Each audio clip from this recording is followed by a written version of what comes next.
Analyse des acteurs. Bienvenue dans la 5e vidéo de la série du manuel du plaidoyer du BICE. Une activité de plaidoyer peut être menée par une seule ou plusieurs organisations. Elle est portée auprès des acteurs étatiques, des entreprises, des autorités communautaires ou des mécanismes de supervision des droits de l'homme. Pour analyser les acteurs, il faut donc se poser les questions suivantes. Avec qui allons-nous mener le plaidoyer? Qu'est-ce que nous espérons des autres partenaires éventuels? Qui devons-nous influencer?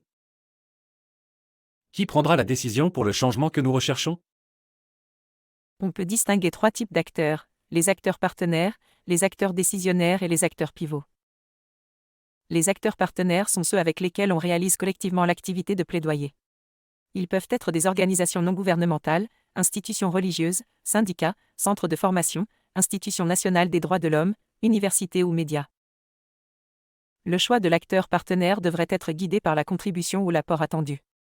Il faut donc prendre en compte l'objectif de complémentarité. L'acteur choisi devrait être en position d'apporter une expertise, une expérience ou des ressources humaines, financières, matérielles ou logistiques, dont vous ne disposez pas. L'objectif d'efficacité, joindre les forces, c'est démultiplier les chances de résultat. L'objectif de votre positionnement, car il faut rester maître de son action de plaidoyer. Les acteurs décisionnaires. Il s'agit des autorités du pouvoir central, institutions en charge de l'évaluation de l'action gouvernementale, collectivités décentralisées, chefferies traditionnelles, entreprises et de mécanismes régionaux et internationaux de monitoring des droits de l'homme. Au niveau national. Il s'agit des députés du Parlement national ou Assemblée nationale.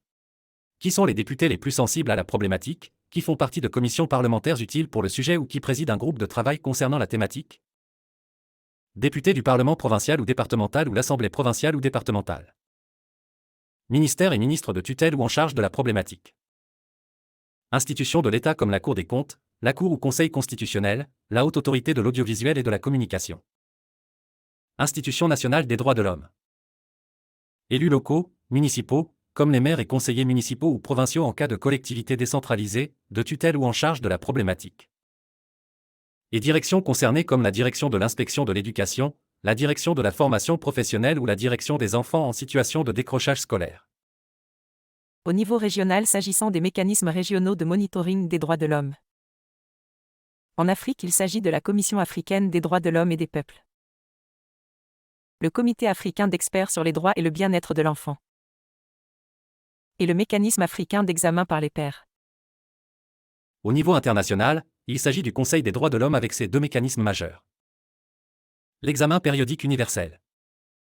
Et les procédures spéciales du Conseil des droits de l'homme.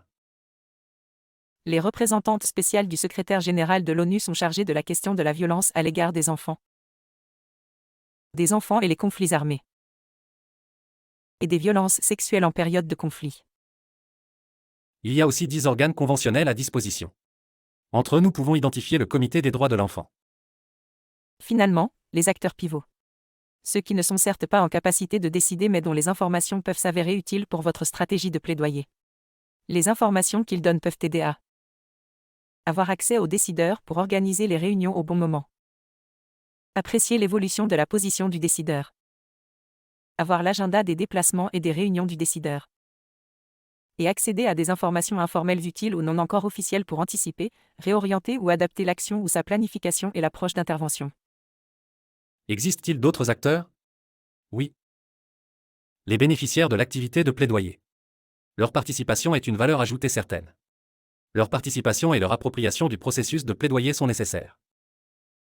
L'évolution de la technologie numérique et le développement des réseaux sociaux ont fait naître un nouveau type d'acteurs nommé influenceurs.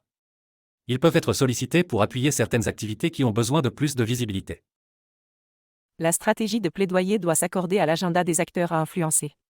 La connaissance de l'agenda permet d'être plus efficace pour se préparer au mieux, anticiper, adapter son message aux thématiques inscrites à l'agenda et planifier le suivi. Quels sont les outils nécessaires pour s'accorder à l'agenda des acteurs à influencer? Le tableau des sessions des acteurs décisionnaires, le papier de position, le répertoire des contacts surtout des acteurs pivots et la planification des rencontres, briefings, célébrations ou mobilisations. Nous espérons que ces idées aideront à travailler avec les acteurs dans une action de plaidoyer. Au nom du BICE, nous vous remercions de votre attention.